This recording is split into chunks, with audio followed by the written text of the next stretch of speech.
Hello and welcome back to Space Engineers, and in today's video we're going to be taking a look at the major patch that just released a few hours ago, which contains a visual, sounds and wheels rework. Now this is a very impressive patch which has basically breathed new life into this game. It's absolutely fantastic. So to start off this video, we're going to be taking a look at the most important thing of all this, and that is the wheels. So we all know the wheels in Space Engineers were not the best, were they? They were very dodgy at best, they couldn't be used in multiplayer properly, but now they work really well. They work fantastic even. It's very much like GTA V or Saints Row where you're driving a car.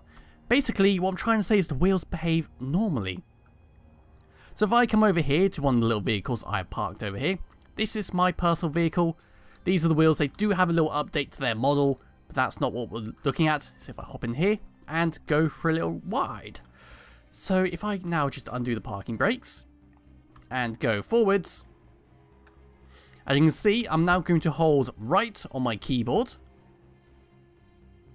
Look at that, there's no crazy flipping around or anything like that.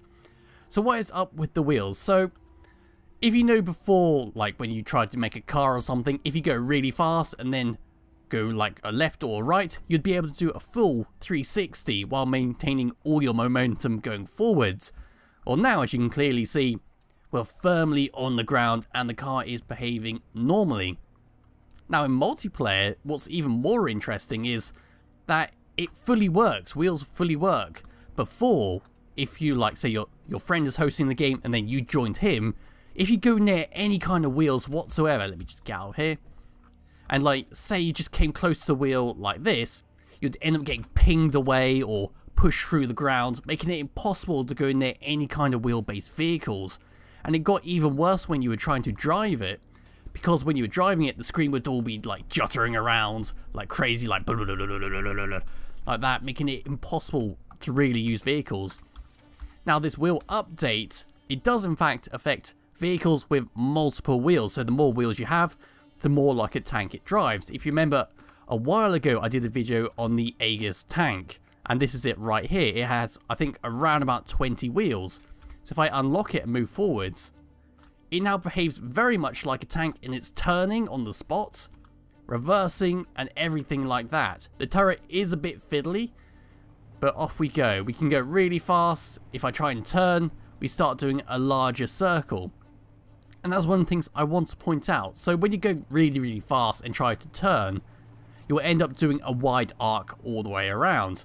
And if you want to do a smaller arc, then you'll need to go much slower. I did hit something there because the land's not properly loaded.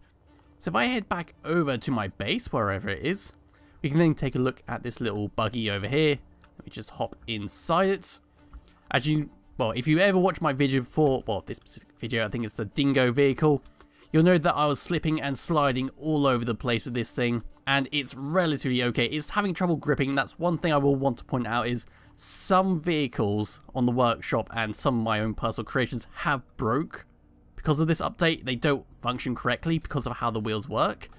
So the wheels themselves, when you attach it onto a block, they'll find like the middle point and like adjust to the weight. So the heavier you are, the slower they are. So some vehicles like this are a little bit screwed over by it. But what else happened in the update? Because the wheels were fantastic, they all work in multiplayer now. But what else did they do? Well, the visual update is one thing. So if I go around here and put my lights on, you can see lights now have a proper glow effect on them.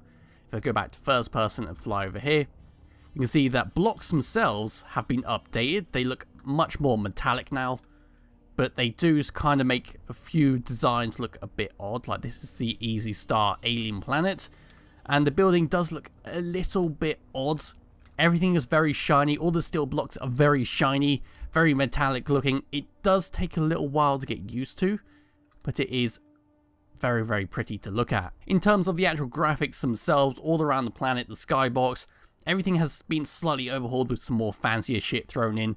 As you can see, there's like a little bit of blurring around the edges of the screen, and it looks relatively quite nice. Well, it's quite visually pleasing to look at. And what I'm actually running, if I come over here into my graphics options, I'm running everything on the quality preset medium. And this is on the 1050 Ti 4 gigs and the i5-3330 running at 3.2 GHz and 8 gigs of DDR3 RAM, and there is no difference in performance. There is a few hitches when you're going really fast through an area, but that's no different than before because it's just loading in the world chunks.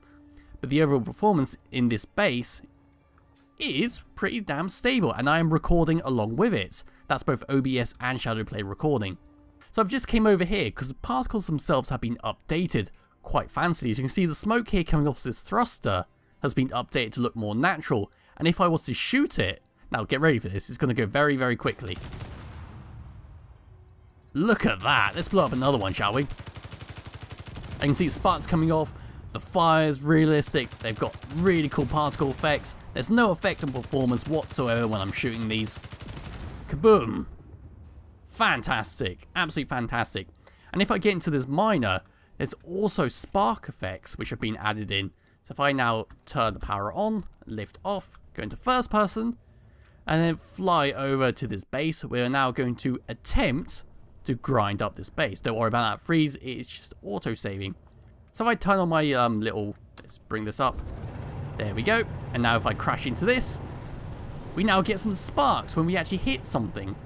So when the grinders hit something metal, sparks start flying out, indicating the block is getting damaged. And whatever. So I'm just going to leave this over here, get out, and get my grinder out. So if I now start grinding this up, there's now some more fancier grinding effects. If I go to my tools and bring out my little welder and start repairing this, there's even more fancier welding effects. It is a little odd the way that the welder works because it is pointing upwards. So if you want to like weld down here, you have to look down a little. But I suppose we just get used to it. There you go, even more particle effects. And of course, bullets have been updated. So the gun I was firing, you can't really see it too well. But if I head over here into these chairs, some of the blocks have been updated, like the chairs. They look a little bit better than they were before, but it's nothing to shout home about. So if I get into this and take control of the turret, see, there are projectiles being shown. Before, you could only see the muzzle flash and the blocks getting damaged in the distance, but now you can actually see the bullets themselves. So if I get out of here and just turn it on, there you go, you can now see where the bullets are firing. Because if you go near an enemy base now, you can see all the bullets streaming towards you. There's no more like random deaths because you got too close to a machine gun and you couldn't see it. So it's all very, very good. So if I now just go fly around here, you can see the world is very shiny now. I do believe that's part of the post-processing thing. It's created a bit of shine to everything, but it does look visually very pleasing. As you can see there was a few hitches there as I tried to move away from this area, but that's because I haven't been over here yet, so it's still loading in all the stuff into my RAM. So there are a few more things in this update, such as the sound effects and all that, but they're relatively minor. It's more about the particles and very much about the wheels, which were the main focus of this video. So if I go back into this car one more time, let's go over here into my lovely little vehicle and press P. I suppose I should, before I go, show you all these. So you have all the same effects as before, but this time they actually do stuff. So I'm driving around here. There's no longer any weird sliding around here. The world look visually pleasing. The blocks look very nice, although it will take a little bit to get used to. But yeah, overall, it's a solid update, and I can't wait to see what they add next. I am hoping for some more enemies, such as the spiders, the wolves. They do get boring after a while. It would be nice just to be wandering around here, to randomly have an enemy over here, which you can attack, steal stuff from, and all that. But yeah, this is the update. I hope you enjoyed this video. I hope you enjoyed the update, and I really, really hope that you give this a try, because vehicles are now an absolute joy to play. Do not worry about that. That is just the new smoke effects. When I made this vehicle, there was a few problems, and the block is a bit damaged, and I can't be bothered to fix it. So yeah, thank you all for watching. I'll be back with another video some point soon. Bye bye.